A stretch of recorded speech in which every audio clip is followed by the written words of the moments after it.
Bonjour à tous, j'espère que vous allez bien. On se retrouve aujourd'hui pour une nouvelle vidéo sur Chainsaw Man. On va parler du duo Denji Power, du duo Aki et Himeno et de la vengeance d'Aki. Mais avant de commencer, n'hésitez pas à vous abonner et à liker la vidéo. On perd pas plus de temps, c'est parti. L'entraînement de Denji et Power a commencé. Ils se font tuer plusieurs fois par leur entraîneur et doivent éviter de se faire tuer en ripostant. Mais c'est plus simple à dire qu'à faire. Denji et Power ont l'habitude de foncer dans le tas et advienne qui pourra. Mais cette fois-ci, ils font face à une personne plus forte et ancienne qu'eux. Après la première nuit, on peut voir que Denji s'est fait tellement tuer qu'il perd l'esprit. Pour qu'il revienne à la normale, Power doit lui frapper à la tête plusieurs fois. Denji montre aussi son mécontentement face à cette situation. Tel un enfant, il ne veut pas faire quelque chose ou il doit se prendre la tête pour le faire. En effet, le fait qu'il n'ait aucune pression par rapport aux autres héros fait paraître que Denji a le choix de faire ce qu'il veut, alors que non,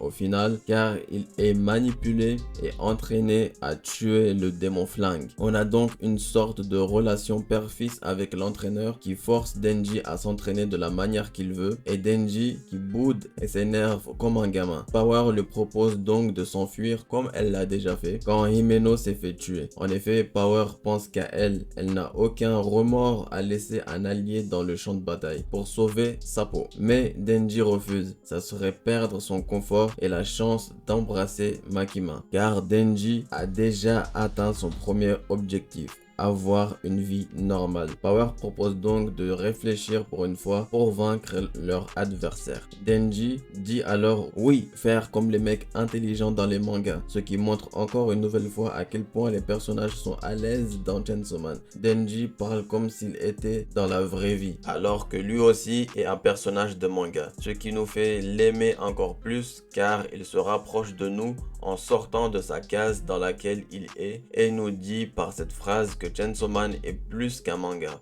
L'auteur brise ainsi les barrières entre l'œuvre et les spectateurs. Parlons maintenant d'Aki et Himeno. Quand ils se sont rencontrés, Himeno le trouve tout de suite beau et tombe amoureuse de lui. Elle essaye donc de se rapprocher de plus en plus de lui, mais Aki n'est pas réceptif car lui aussi est amoureux, mais d'une autre personne. Himeno le pousse à fumer, nous montrant ainsi que même Aki est influençable. Ils se retrouvent donc liés par la clope car c'est la seule chose qu'ils partagent. Après sa mort, Aki est le seul à la pleurer et fait son deuil qui ne dure pas très longtemps d'ailleurs. Et il n'y a que quand il touche une clope qu'il a de vifs souvenirs d'elle. Après cela, Aki nous montre un autre côté très humain qui est le désir de vengeance. En effet, Aki n'arrête pas son métier même s'il a le choix car il ne s'est pas encore vengé. Et tant qu'il ne l'aura pas fait, il ne pourra pas être en paix. Mais même s'il se venge, il ne sera pas en paix pour autant. Tel est l'homme. Il part donc faire un pacte avec un nouveau démon car la renarde l'a lâché et se relève après être tombé. On a la renaissance du héros shonen après une défaite. C'est donc en Aki qu'on retrouve le schéma classique du shonen, pas en Denji. Ce qui donne à Aki des airs de protagoniste car en effet il pourrait très bien faire un protagoniste à la place de Denji. Ce qui montre une opposition et un échange de rôles entre ces deux-là. Car en effet Denji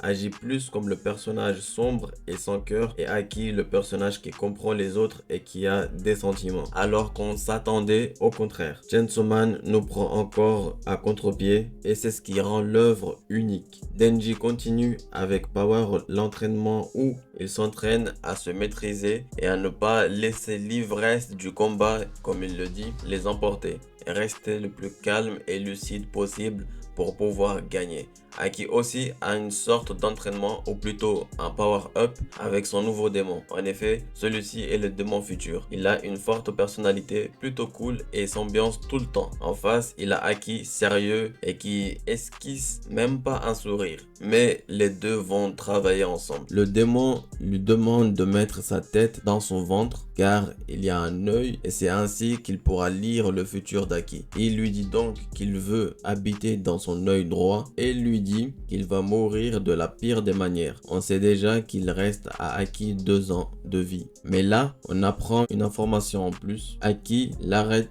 car il ne veut pas savoir comment il va mourir, ne voulant pas être déstabilisé par ça. Tout ce qu'il veut, c'est emporter son ennemi dans sa tombe. Il accepte donc la condition du démon. On a ensuite un raid des Devil Hunters pour capturer Samurai Sword, qui est le démon katana, avec sa complice et tous les autres. C'est l'occasion alors de voir les autres Devil Hunters qui ne sont pas totalement humains. En effet, on a droit à une présentation de chacun d'entre eux. Mais avant, on a une discussion entre Makima et l'entraîneur de Denji et Power, qui nous montre que Makima n'a pas de bonnes intentions. En effet, il lui parle comme si elle était aussi une démone ou est du côté des démons, et la traite de menteuse quand elle dit vouloir le bien des gens. Il semble la connaître donc plus qu'on ne le croit. Elle part ensuite voir un clan Yakuza toute seule et demande au chef de donner tous les noms du clan, et on sait pourquoi. Au début, le chef est confiant et la prend de haut jusqu'à ce qu'il voit la cruauté que Makima peut faire preuve.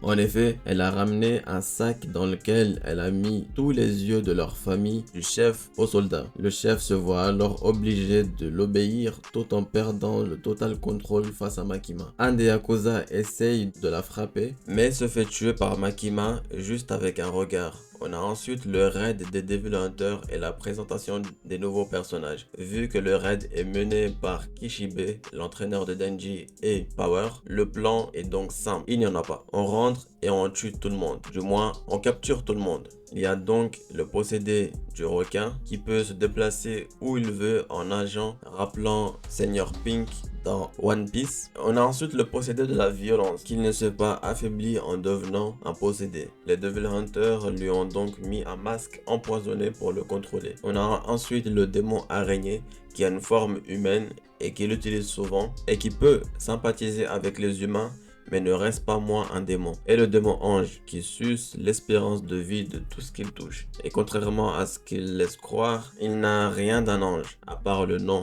Au contraire, c'est un démon. On a à côté Aki, plus vif que jamais, qui tranche du zombie sans pitié. En effet, Aki semble plus fort mentalement et déterminé à faire son boulot. Il part ensuite chercher le démon katana ou la fille et tombe sur des ennemis humains qui tombent un par un et meurent tués par Makima après avoir recueilli tous leurs noms. Il continue sa recherche et tombe sur la fille avec le démon serpent. Elle envoie le démon de Himeno sur Aki après que ce démon ait été mangé par son démon serpent, ce qui laisse croire qu'elle peut utiliser plusieurs démons grâce à son démon serpent. C'est pour cela que le démon fantôme avait peur d'elle en la voyant pour la première fois. Le démon fantôme attaque donc Aki et se bat contre lui. Aki se retrouve donc à combattre indirectement son ancienne coéquipière. Aki nous montre aussi le pouvoir de son nouveau démon qui peut grâce à lui voir un instant vers le futur, ce qui permet d'anticiper les coups de son ennemi. Cela